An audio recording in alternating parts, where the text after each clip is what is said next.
幼儿园的时候跟老婆离过一次婚，说他小子太奶，表示自己更喜欢成熟的大姐姐。女孩当场气哭了，说她长大后一定要让我好好看看。结果10年后初入职场，她居然空降成我们公司新上任的女总裁。这下完了，她不会给我穿小鞋吧？此时顾十一正在专注地玩着蜘蛛纸牌，旁边的同事见状提醒我：老顾，别发呆了，公司今天新来了位女总裁，正在做交接工作，听说还是位冰山美人，小心摸鱼被抓到，给她留坏印象可不好。知道了，谢了老哥。1小时后，一位顶着娃娃脸的身影在公司大门探出头，可爱的脸蛋和那高挑曼妙的身材显得格格不入。女人出现的那一刻，立马吸引不少人的视线，几乎全员工都抬头看着这新总裁，可唯独顾十一低着头专注玩着蜘蛛纸牌。叶如烟的目光瞬间被顾十一吸引，但当看清顾十一侧脸的那一刻，他整个人却直接愣在了原地，原本清冷的眸子变得柔和，看上去竟多了几分呆萌。顾十一在他长久的注视下，只感觉背后发凉。完了完了，该不会摸鱼被发现了吧？顾十一回头看了一眼，不看不要紧，这一看他傻眼，倒不是为其美艳惊艳，而是这位女总裁正是顾十一曾经拒绝过的女孩。幼儿园当年没事和她玩过家家，却没想到她当真了，非要拉着我当她老公。直到顾十一嫌弃她身材太小，她才哭着转了学。没想到高中时再次相遇，她已成了重点班的天才少女，1年可以学习别人3年的所有内容。记得当时才高2的叶如烟暗恋顾十一，终于有一天她娇滴滴地出现在顾十一面前，小脸像是水壶开了，冒着热气，并且礼貌地送出了情书。但顾十一为了她的学业着想，故作嫌弃她整天穿白袜，肯定有脚臭，便摸摸脑袋拒绝了。叶如烟当场气哭了，含泪奔跑在楼道上。应该没认出来吧？我当初拒绝了他，他不会给我穿小鞋吧？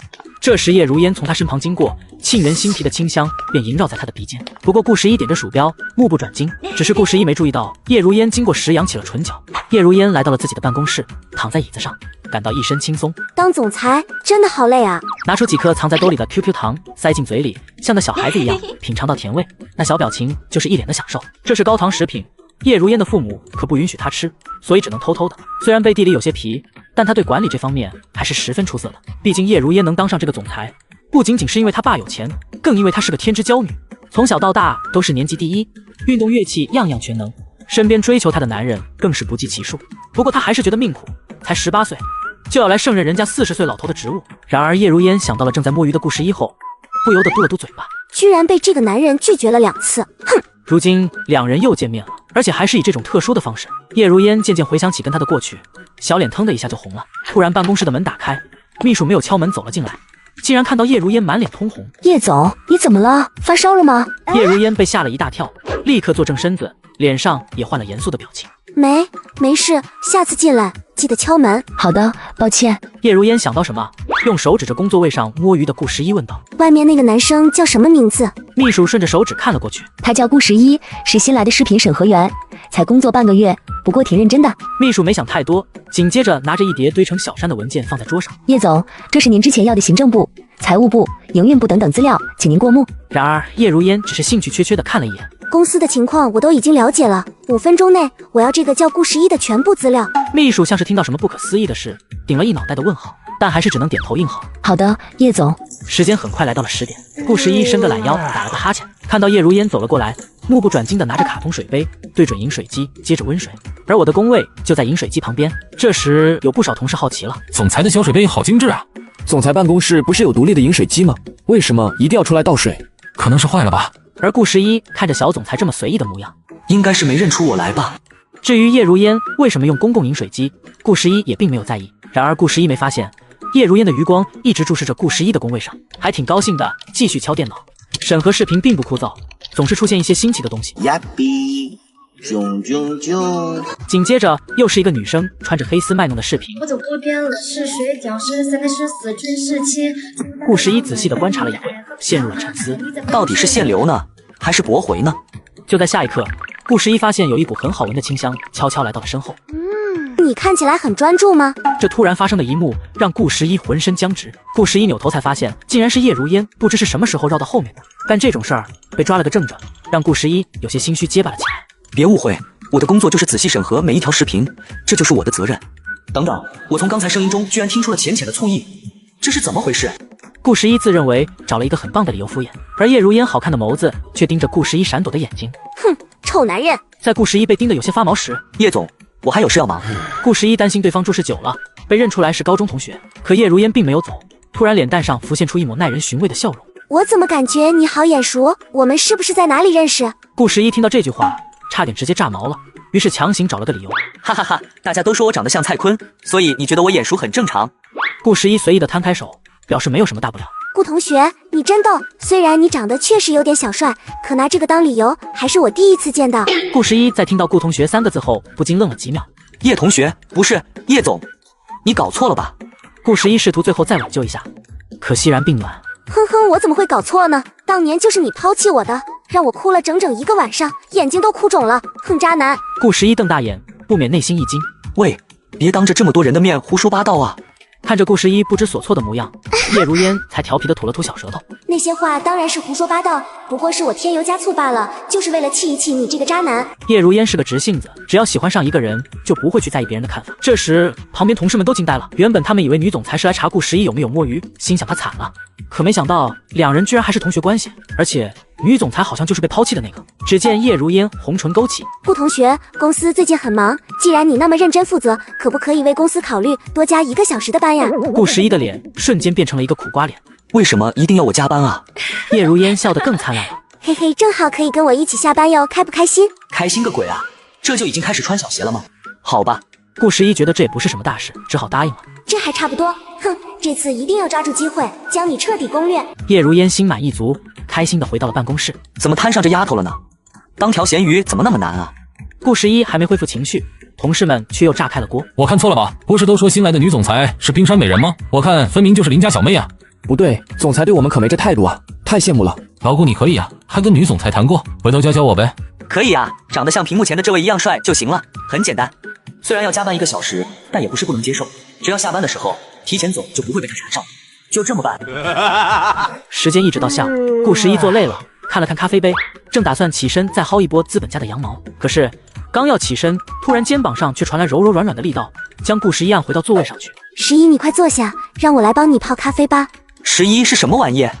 顾十一扭头才发现，女总裁居然又神不知鬼不觉出现在了背后，脸蛋上洋溢着笑意，就像是活泼的邻家小妹妹。什么鬼？她一直都待在我身后吗？她不是一直待在办公室来着？难道是我太专注工作，没注意到她偷溜到后面去了？还是我自己来吧，我可不想麻烦她，也不想扯太多奇怪的关系。然而叶如烟一把就抢走了杯子。这有什么关系？我是老板，关心一下员工难道不是应该的吗？看着叶如烟天真烂漫的脸蛋，顾十一是满脸无奈。那你倒是去关心关心下别人啊。放心，没事的。等到叶如烟亲自泡完咖啡递到我面前，谢谢啊，总裁你忙吧，希望他只是来泡杯咖啡的吧。原本以为叶如烟送完咖啡就会走，然而他却一把拉过旁边同事的椅子。你干嘛？哎呦，坐在了顾十一身边。十一，你工作一定很枯燥吧？我来陪陪你呗。这难道不是从背后偷偷观察自己，变成名正言顺了吗？顾十一现在可以确定，叶如烟并没有因高二拒绝而讨厌自己，反而因为成为他手下员工之后更加乘胜追击。叶总，我能说不行吗？我不枯燥。可以啊，那就多加点班了。叶如烟是怎么劝也劝不走，就像一只不投食就一直处在原地的小奶猫。同事们时不时抬头，羡慕的不行。顾十一这个钢铁直男这么不解风情，总裁明摆着喜欢他就看不出来吗？要是我早就答应了。顾十一正在点鼠标，叶如烟则安静地坐着。终于，叶如烟开始忍耐不住寂寞。可以一边工作一边和我聊天吗？十一，能不能不要这么叫我？我害怕。那叫你顾顾呢？算了，还是11吧。叶如烟点了点头，舔了舔嘴唇，又眨着好看的眸子，手肘在桌上撑着下巴，自顾自地回忆起了过去。十一，你还记得高中那段青春吗？记得。记得那个时候，我特别喜欢看你打篮球，尤其是单手扣篮，真的超帅的。也就那样吧。还有呀，十一，你超有爱心，每天放学我都能看到你投喂流浪在外的可怜小狗狗，我就喜欢有爱心的阳光男孩。这就让顾十一尴尬了。回想起投喂流浪狗的事，高中的时候有一条很凶的流浪狗，一放学就经常跟着他跑，不给投喂他就追，有一次还追到家门口，还留下了记号，所以顾十一才每天放学给流浪狗投喂一遍。这他喵也没什么值得炫耀的呀，怎么在他眼里就成了爱心人士了呢？叶如烟看了看周围的员工，十一，怎么了？悄悄告诉我，你在这里有没有喜欢的女生呀？我可以帮你追哦。顾十一若有所思地看着他，才不相信你的鬼话，真的告诉你这里有喜欢的女生，人家第2天就要被你请去分公司了。当然有啊。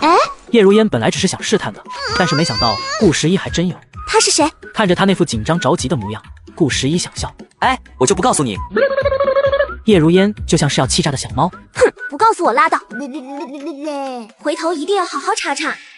又过了一会，顾十一点着鼠标，忽然间，叶如烟移了移椅子，姣好的身躯慢慢靠了过去。你干嘛？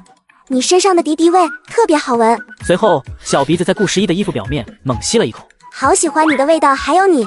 想要靠近自己就算了，这都什么烂理由？就这样，叶如烟一直陪着顾十一审核短视频。渐渐的，叶如烟困了，她慢慢的朝一边倒去。顾十一仔细的打量了一下她的表情，刚才他一直都在折腾，现在该不会是装睡吧？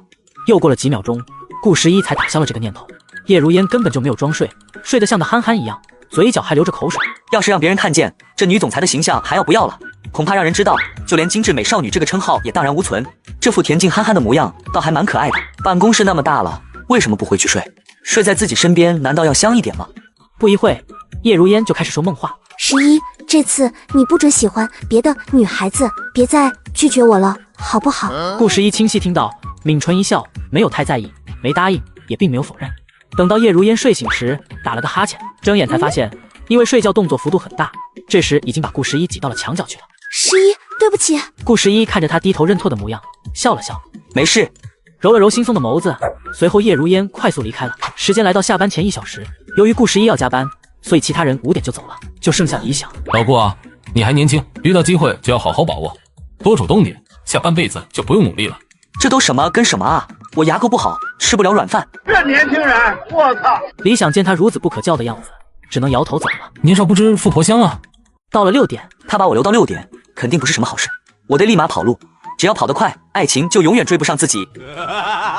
顾十一来到地库，就准备回家，就见叶如烟走了过来。十一干嘛走得那么急？难道是故意躲着我吗？他一直守株待兔在这啊，上了大当。我家里有事，着急回去。叶如烟含笑俏生生的靠近一步，你干啥呀？下班了，这里四下无人，我们彼此之间不应该做点什么吗？这话难道不应该从男人嘴里说出来吗？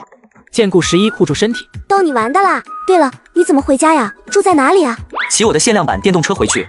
不早了，你也快回去吧。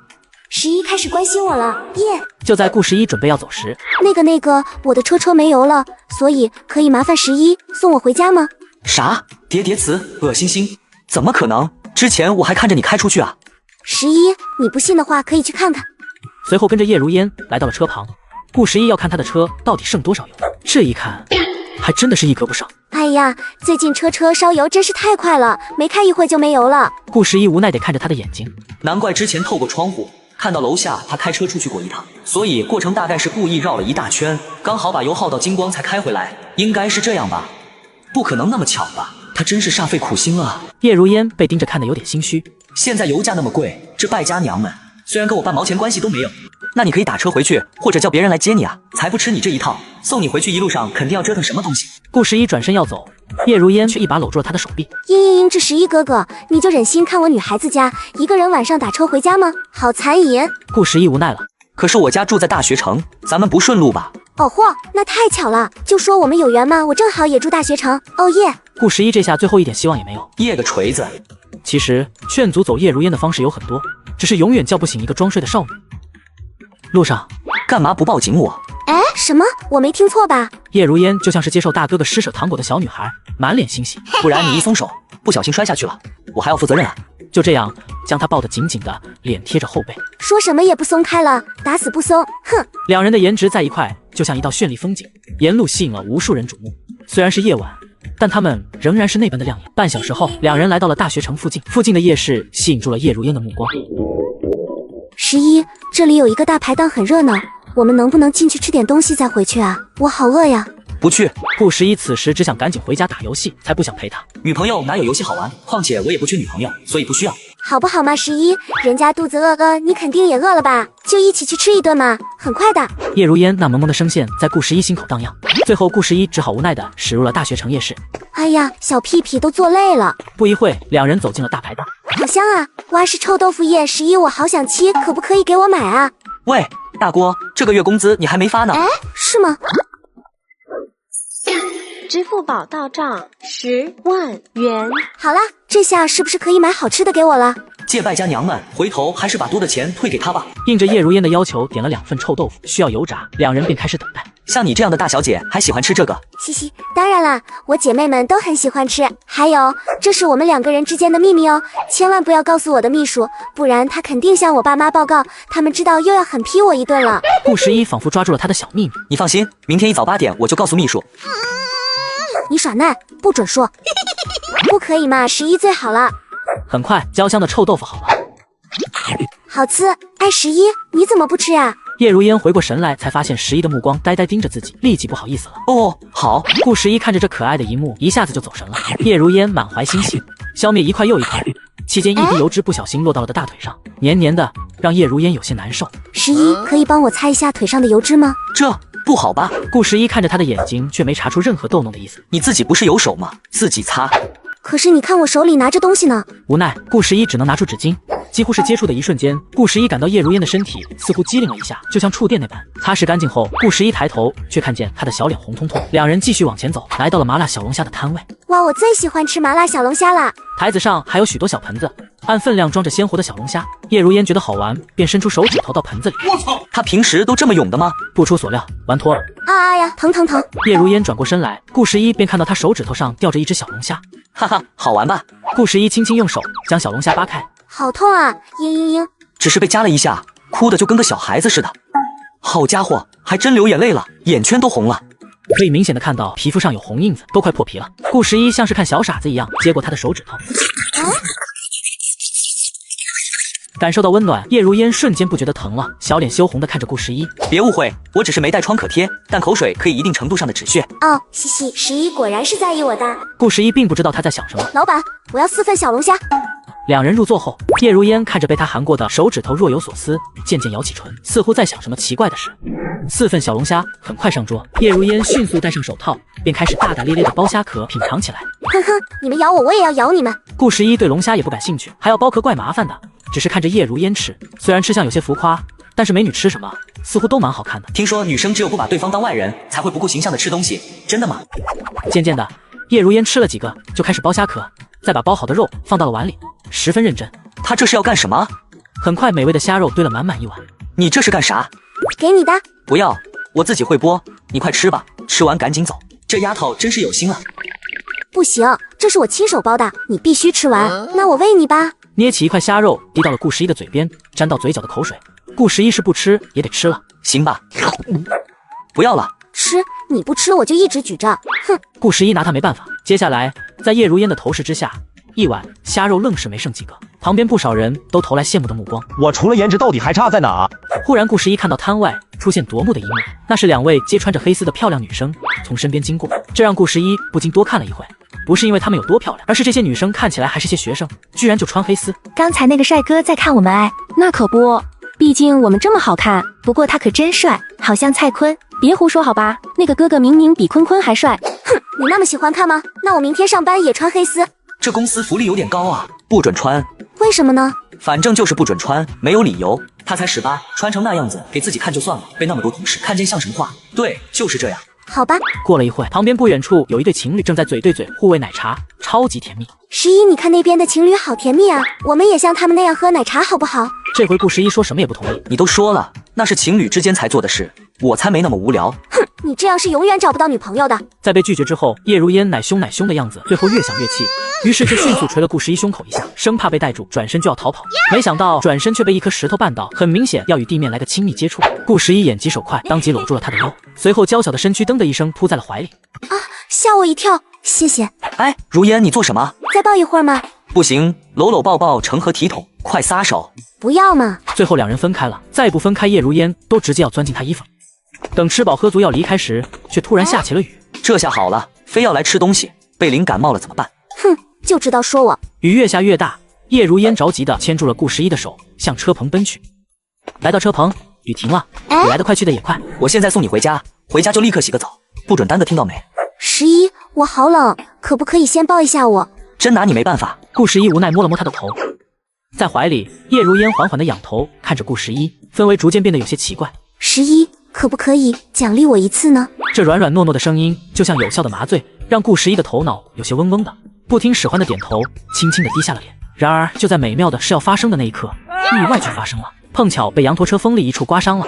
哎呀十一，对不起，我太不小心了，没摔伤吧？十一，你流血了，我现在就打120。叶如烟惊慌失措的想着急救，一边扶着他，一边拿起手机拨打电话，生怕他出什么事。哎，如烟，不用上医院，我自己可以。不行，这都流血了，怎么可能不上医院？先别乱动，免得伤口拉大，120马上就来了。顾十一无奈，这个时候叶如烟怎么劝都劝不动。不久急救车赶来，但是当看到流血的伤口时，几个医生纷纷都用不可思议的目光看着顾十一与叶如烟。就这点伤口还需要急救？没办法，医院都是属于叶氏集团旗下的，只能由着这位大小姐了。1个半小时后，已经是11点了。十一，喝药吗？渴了吗？要喝水吗？要吃苹果吗？冷不冷呀？理一理我好不好？不用了，你休息吧。哦，伤口包扎好了，我要出院。不行，万一出去又磕着碰着怎么办？万一动作幅度太大，伤口裂开又怎么办？万一裂开之后感染细菌，导致大腿瘫痪，再导致全身瘫痪，这就得不偿失了。所以还是在医院好好待着吧。我怎么感觉他在咒我呢？十一，我跟管理部说了，明天你不用去上班了，就在这里好好休息就行。天色也不早了，要不睡觉吧？怎么全都被安排得明明白白的？可是我睡不着。那我给你讲睡前故事吧。就这样，连续讲了5个故事，顾十一没能睡着，反而叶如烟自己先倒下了。哎，不对啊，该躺在病床上的人不是我，是十一，我怎么把床给占了呀？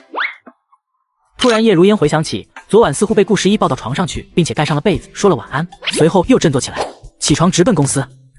来到公司之后，叶如烟就发现顾十一审核的视频是小姐姐跳舞的视频，短短的视频看了886遍。哼！叶如烟悄悄地来到他身后。叶如烟，你做什么？这么多人在这呢。当然是早安吻啦，难道十一不喜欢吗？我喜欢的锤锤哟。这一幕让公司里的单身狗们一惊，接着纷纷都在议论他的直男行为。叶如烟红着小脸来到了办公室。最近公司有什么问题还没解决吗？叶总，公司马上又要做视频推广了，女模特都找齐了，最近急缺一位男模，之前找的几位要么不合适，要么生病了。叶总，你看你那里有合适的人选吗？叶如烟想到顾十一早上的行为，不能再让十一当视频审核员了，女孩子总生气会变老的。还真有。哎，时间来到中午，顾十一审核完最后一个视频，正打算去吃饭，刚起身就被一双小手给按了下来。熟悉的剧情，熟悉的套路。嘿嘿，我要去吃饭了，别扒拉我。你不用去食堂了，我特意为你准备了一份爱心便当。不用了，既然你那么用心做的，还是你自己吃吧。不行，这可是我花了2个小时才做出来的，你今天谁的饭都不许吃，只能吃我的。不吃。顾哥哥，好歹尝一口嘛。不要。哼，那你不吃，我就亲你一口，直到你吃为止。我错了，我吃还不行吗？到底造了什么孽啊？要受到这样的折磨？别人一辈子都得不到的东西，他居然嫌弃，哼。吃完叶如烟做的黑暗料理，顾十一就感觉整个人都不正常了。十一，公司最近急缺一名男模特，但是我找了好几天都没找到合适的，可直到今天我发现，我想找的人其实近在眼前。啊，男模特？对，男模特只需要摆几个姿势，拍几秒广告就好了。哦，然后呢？干嘛跟我说？我想邀请你做本公司的男模特，我觉得以你的身材和颜值再合适不过了。不要，夸我也没用，我又不靠颜值吃饭。拍一条广告5位数。不好意思，我对钱不感兴趣。哼，身为男人，你既然对钱不感兴趣，那一定对女人感兴趣。这样吧，今天晚上我去你家，这样总可以了吧？什么鬼？怎么感觉还是他赚了呢？去我家干嘛？我家猫又不会后空翻。当然是打扮成动漫人物的样子，给你打扫卫生、捏捏腿了。当然，你要忍不住想做点什么，也不是不可以，嘿嘿。不需要。求求你了吗？别这样，被人看到就不好了。我答应你就是了。好嘞，那今晚去你家吗？时间来到了下午3点，顾十一跟着叶如烟来到了摄影棚。换上西装的顾十一出现在众人的眼前，旋即惊艳全场。这个顾十一同事好帅啊，好想加他绿泡泡。嘘，小声点，听别的同事说，他可是叶总喜欢的男人，而且一点都不吃软饭，老跟叶总对着干。哦，真男人。你需要把林瑶抱起来，完成一次假亲就好了。真亲也不是不可以，我吃点亏没事的。这钱真不好挣，居然还要亲别人，假亲也太难了。顾十一下意识地看了看叶如烟，怎么会这样？万一不小心十一的初吻没了怎么办？我们快开始吧。从没见过比坤坤还帅的男人。咦，我刀呢？这也不像假亲啊！给我停下！摄影师，给我滚过来！把人给我换了。叶总要换谁？现在可是关键时刻，我们上哪找人啊？把林瑶换了，我觉得他不太合适。正所谓我不入地狱谁入地狱，所以还是我来吧。林瑶傻了，不过根本不敢与叶如烟对视，只好低着头走了过去。如烟，别闹！哼，难不成你真想跟他亲吗？不都说了吗？是假亲。我不管，我不同意。叶如烟一个飞跃就跳到了顾十一身上，给了他一个大大的熊抱，瞬间把脖子紧紧的勒住。我们准备好了，快开始拍摄吧。算了，跟谁拍不是拍，而且为什么与他抱在一块儿会更心安一点呢？应该是错觉吧。总裁怕是有多重人格分裂吧？这狗粮有点猝不及防啊！记住是假亲，你要敢乱来我就干嘛？就打你屁屁！哼，你打吧，不打我都看不起你。拍摄就这么稀里糊涂的开始了。麻烦再近一点，对，很好。听着指导，叶如烟嘴角比 AK 还难压，乐开了花，而顾十一却一脸无奈。怎么觉得这摄影师是故意的？他果然要真亲啊！嘻嘻，11的初吻马上就是我的拉好夜。如烟，你想得美。11，哼，拍摄呢，你居然不配合我。够了吧？拍摄也结束了，给我下来。效果非常棒，这是我迄今为止拍过最美的一对情侣。拍摄结束后，顾十一继续回去摸鱼。时间来到下班时间，今天并没有加班，顾十一迅速的开溜了。过了一会儿，叶如烟匆忙的赶来，可来到工位旁却没见到顾十一，他忽然间有些小失望。跑得真快，就不能等等人家吗？臭直男！旁边的同事李想看到这一幕，赶紧替离开的顾十一补了一句：总裁，他去了图书室，说要陶冶情操。叶如烟听后像是立刻抓住了目标一样，对他感谢点头，随后就匆忙的离开了。顾十一脑瓜怎么那么不开窍呢？总裁这么漂亮的大美女，她到底是怎么做到避而不见的？对呀，如果让给我，我孩子都能叫爹了。拉倒吧你，应该给我。叶如烟很快来到了图书室。拿来吧你！呀，11，好巧啊，下班了，居然还能在这里碰到你，嘻嘻。顾十一抬头看了一眼，目光像是在看一个憨憨。哎呀，你干嘛用这种眼神看我啊？我也是来看书的呀，难道我是跟着你来的吗？我才没那么无聊呢。听这话，顾十一目光转变，就像看一个大憨憨。真的不信你看，我手里有书可以做证明。大锅，你书都拿反了，在读天书吗？完了，穿帮了，本来还想表现得很自然呢。你在看什么呢？阿衰。下班为什么还不走呀？等你走了我才敢走，否则你堵我怎么办？那作为公平，你也堵我呗，试试吧，很容易成功的。好像还是我亏啊。11，我们一起来听音乐吧。叶如烟掏出了手机，顾十一接受了这个提议。你手机壳这男的好帅啊！嘿嘿，11好笨笨哦，这都看不出来，这就是高中时的你啊。这时叶如烟播放了一首禁曲。11，我要 diss 你。你这不是说唱吗？对啊，本小姐就是要 diss 你，你就是个大石头，我哪里差了，还看不上我。听完歌后，两人来到了地库。11，今天很累了吧？要不我送你回家吧？今天车有油了。对了，天气预报说今天还很凉凉，可能要下雨呢，说不定还下冰雹呢，所以还是在我的车里安全一点点哦。我就不，今天就算天王老子来了，我也要骑我的小电羊回家，耶稣来了都拦不住。随后挥挥手祝他安全，便转身离去了。顾十一来到了自己的小电车旁边。我操，这他喵谁干的？就在顾十一匪夷所思，到底谁这么无聊的时候，一辆跑车就停在了顾十一面前。哎呀，11，你的车怎么散架了？谁这么无聊啊？真是有损道德，太可恶了。11，车子都这样了，还怎么开啊？要不我先送你回去吧，车回头我叫秘书拖去修一下。车内车外的氛围十分安静，叶如烟憋了几秒钟，终于是憋不住了。你笑什么？这就是你干的吧？啊，怎么会呢？我大姑家生宝宝了，所以才开心。你觉得我信吗？最后，顾十一也没逃过真相定律，来到了顾十一家楼下，两人一起下了车。如烟，我到家了，你也回家吧，注意安全，拜拜。如烟，你干嘛？我都送你回家了，到家都不请我喝杯茶吗？这么着急就赶我走？哎，就是你拆我羊驼车，害我没办法骑回家，你还想喝茶？臭11欺负我。想喝茶是吧？你在这等着我上去给你拿。不要，我想在你家待一会就一会儿。想得美。顾十一，你欺负我一个无家可归的人啊？什么意思？其实是因为我们之间的事情被我爸妈知道了，他们很不高兴，说等我回去一定会狠狠地批我，所以我不敢回家了。所以还不是因为你吗？什么鬼？人在家中躺，祸从天上来，还有什么叫我们之间的事情？不要说的那么朦胧好吗？我们之间就没事情了。我就想跟你一起合租，这样就不怕我爸妈了。他们找过来，你也可以教训他们。还真是笑出强大啊！可是我也怕呀。叶如烟黏着顾十一来到了家门口。如烟，松手，我们到家了。哈，那你是答应我了吗？你先放手，我要拿钥匙。好吧。啊，你脚下有蟑螂啊？哪里有蟑螂？救命救命！如烟，我不需要你帮我洗衣服做饭，你要早点回家，听到没？顾十一，你这个大骗子，你不要人家了吗？好绝情呀！11，我错了，放我进去吧。屋里没有任何回应，叶如烟以为顾十一进了房间就听不见了，其实门背后顾十一一直都在听着他的动静，但是并没有回应。希望她早点回去休息吧。应该已经走了吧？如烟是一个挺敏感的女孩子，有没有可能蹲在外面哭？顾十一越想越不安，于是悄悄的试探性的拉了一下门把手，想要看看她是不是真的离开了。刚打开一丝门缝，外面并没有拖拽的动静，渐渐又放心将门打开了大一点，走出来看看。然而当顾十一走出来时，如烟，你搞偷袭？嘿嘿，你果然还是在意我的。放开吧，这么抱着我好玩吗？好玩，我要抱着你，万一你又把我赶出家门怎么办？顾十一无奈。这时两人的肚子都同时传来咕咕的声音。十一，你饿了吧？不要再赶我走了，我给你做饭吧。叶如烟松开顾十一，迅速的跑进屋内准备做饭。顾十一已经没有再赶他走的心思了，因为顾十一发现无论怎么赶，他都会担心对方到底走没走。顾十一感到有些好笑，突然又想到什么。哎，等等，放开我的菜！1个多小时后，香喷喷的菜上桌。如烟，你怎么不吃啊？当然是等我们家家主大人先吃，奴家才能开动了。无聊。嘿嘿，其实是妈妈告诉我，只要菜上桌了，就必须等人到齐了才能动筷，不然就是对他人的不尊敬。你人还怪好的嘞，快吃吧。吃饭期间，叶如烟却不小心把汤汁滴到了自己的身上。顾十一看着他的动作，同时也注意到他胸口上那一抹红。哎呀，十一的番茄汁不小心沾到皮肤上了，所以可不可以麻烦帮我擦一下？你这是在玩火啊？为什么非要说是11的番茄汁？真奇怪，这除了是我烧的菜，其他跟我有个毛关系？说的好像是我弄脏似的。自己滴上去的，你自己擦。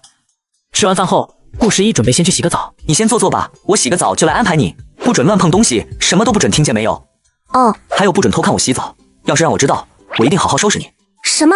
这都不可以？那我不就白来了吗？啊？哦，没什么，你放心洗澡澡吧，我为你保驾护航洗洗。感觉被他保驾护航才是最危险的事。两人洗漱完后，嘿嘿，睡觉觉了。房间我已经帮你收拾好了 ，WiFi 密码是11真帅，不要玩得太晚。我先睡了，晚安。什么嘛？难道不是睡在一起吗？叶如烟，你想屁吃呢？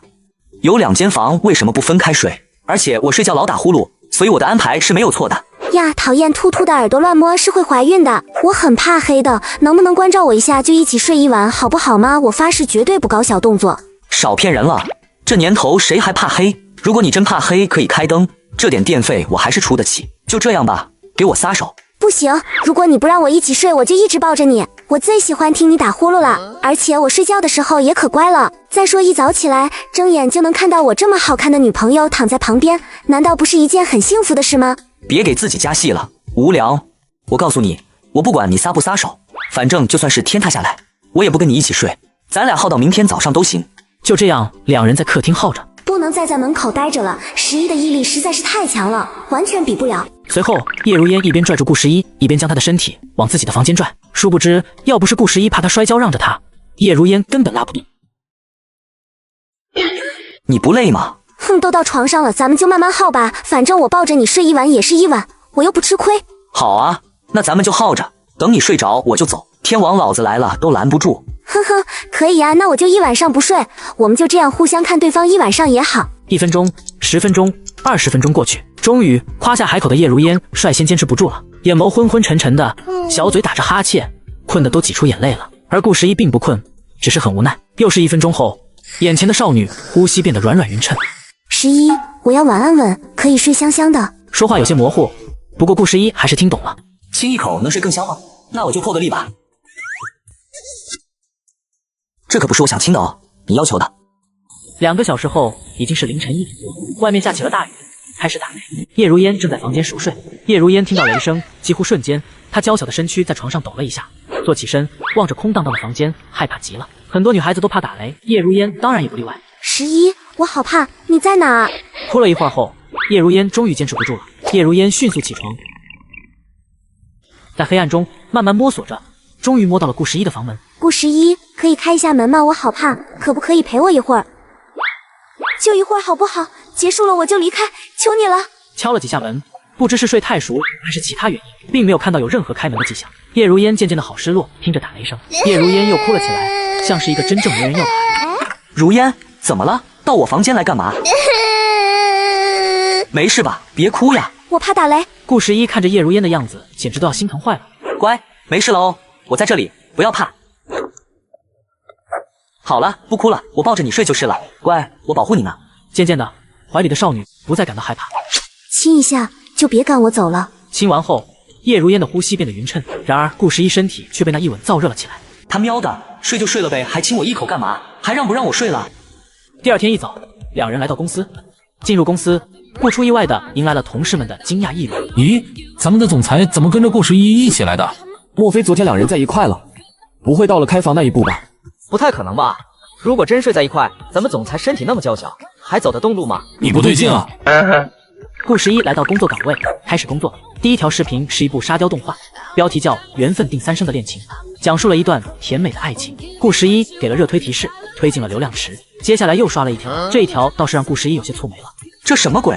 顾十一仔细的看了一下系统推送视频，其内容居然是一个男生系着围裙烧菜的背影，随后右边就是一个娃娃脸蛋的漂亮女生，露出要亲男生侧脸的姿势，拍了一张照片。视频内容是几张照片整合，照片中有亲，或是吐舌头，或是做鬼脸。这他喵的不就是我吗？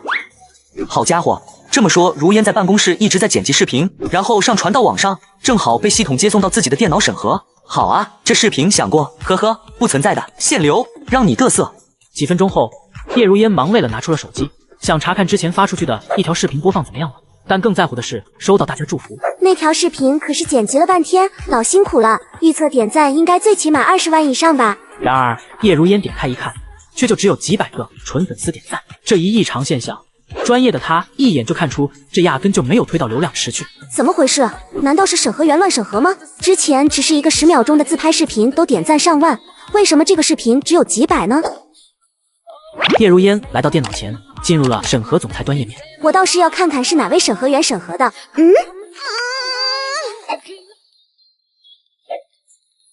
应该不是为了视频的是吧？不可能那么巧吧？怎么了？谁惹你生气了？哼，对，是有人惹我生气了。我要是告诉你，你会帮我捶他一顿吗？谁呀？哼，一个将我的视频限流的人，你说他可不可恶？该不该收拾他？那还真是该死啊！必须收拾他。你要是不帮我收拾他，那我就自己来。你想怎么收拾啊？当然是咬住他嘴巴不放了。别，我向你道歉还不行吗？我居然忘了他是总裁，拥有最高权限，可以查看谁审核的。哼，不行，我就要惩罚你，接受惩罚吧。说好的惩罚呢？我都做好了，结果你们居然撒狗粮。这下好了，中午又不用吃了。太过分了，下次再这样我就要告你耍流氓了。11，你来这里工作好像也有半个多月了吧？今天记得要交一份员工心得报告哟，我亲自批，不交我不放心你回家。我就不交，天王老子来了我也不交，真是的，干嘛偏偏让我交报告？1小时后，进来。11，你来找我玩啦？玩个屁，我是来交报告的，你忘了？哦，1个小时就把报告写好了？对啊，我回去了。等等，我还没审核呢，你先坐会儿，我看看先。写的这么好，完全挑不出毛病，这可怎么办？怎么样？既然你都看过了，那我就走了。等下，不准走，这文章还是有个大问题。啊？这张纸太厚了，摸着不舒服。无聊。哼，反正在我这里就是不能过，不能过你就不能回家。合着浪费半天时间，想占我便宜啊？想得美哟！顾11，你个大坏蛋！时间来到中午休息时间，顾11吃完饭后就在电脑前睡着了。嘿嘿，11睡着了，应该会梦到我吧？叶如烟趁顾11睡着，给他戴上红绳。如烟，你鬼鬼祟祟的搞什么东西？啊，我没有，我没干坏事。这是什么？不给我解释清楚，今天就别想走了。这个当然是很贵重的东西啦。重要，说清楚。这个其实就是红绳啦，是跟姻缘有关系的。你看，我手上也有一个。姻缘？我要它干嘛？11，你可别小看了它，这可是我妈从道观里求来的，很灵的。很灵？能怎么样？难道我买彩票能中500万吗？哎呀，不是啦，红绳真的很厉害的，听说只要给喜欢的人戴上，就能立马原地结婚，很准的。不要，真立马结婚可就糟了。不能娶，不能娶，一旦戴上就不能娶。如果随意摘取下来的话，今后彼此两人无论再怎么幸福，都会注定分开的，所以千万不要。顾11当然不信，但是看着叶如烟这副快哭的表情，忍不住露出一副宠溺的笑容。好吧，反正戴上也不会少一块肉。咱们21世纪的人还是要相信科学，这只是2条普通的绳子而已，它说明不了什么。哼。时间来到下午4点，顾11准备上个厕所摸会语。喂，哪位？你好，是顾11吗？是我。那就对了，你一定很好奇我是谁吧？你猜猜呢？不知道。笨蛋，这都听不出来吗？我其实是叶如烟的妈妈。什么？不会是来找我这头拱了好白菜的猪算账吧？也不能怪我啊，分明就是如烟老惦记和我谈啊。哦，妈，哦不，阿姨，有什么事吗？那个我跟如烟的事其实没那么复杂。嘴还真甜，难怪如烟会喜欢你。我知道是我那个傻女儿一直缠着你。其实我们当父母的也不反对如烟找男朋友，只是难免有些不放心。她找男朋友也好，有人能照顾她。我跟她爸忙，所以才把公司交给她管理。这丫头随我，一见喜欢的人就犯傻，所以我希望你不要欺负我家如烟哦。下班后，他又跟在我的身后，想要跟我回家。今天又不回家吗？你爸妈不担心你吗？本小姐已经长大了呀，而且已经有了独居的能力。还有，我父母很忙的，有事情去了外地，所以我回家也只能一个人住。我很怕黑，晚上睡觉都不敢一个人上厕所的，所以11就行行好收留我吧。我给房租的，今夜我一个人睡，万一又打雷下雨，又只能躲在被窝里瑟瑟发抖，我好可怜啊。行了行了，回家吧。好叶11，我最爱你啦。不过我还是要跟你约法3章的。啊？什么3章啊？第一，在家不准乱碰任何东西；第二，不能不穿衣服到处跑；第三，也是最重要的，男女不能睡在一起。啊？为什么不能睡在一起？好像问反了吧？荷尔蒙旺盛的一男一女，为什么睡在一起才是最关键的问题吧？不行，情侣之间分开睡还有什么意义？谁跟你情侣？我告你诽谤哦！两人就这么一边聊着，一边行驶在回家的路上。两人吃完饭已经是晚上8点。如烟，你先去洗澡吧，洗完早点休息。哦，好嘞，答令大人。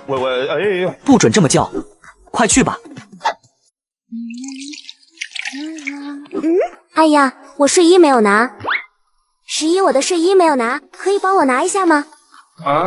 笨蛋，洗澡连睡衣都不拿，你是准备裸奔吗？他不会是故意的吧？没锁，绝对是故意的。你真好哦。笨蛋，给你放在这了，真拿你没办法。嘿嘿，11，我想去你的房间，可以吗？不用担心，我超乖的，我可以给你暖床，等会儿你睡起来就能热热的，抱着我睡是软软的，好不好？听起来很不错，但是像她这样的极品美少女在身边，还睡得着个屁啊！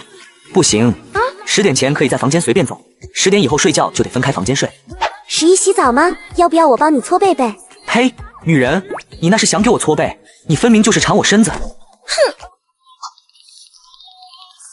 哼，我自己洗澡都不锁，他一个大男生还锁什么？真是的。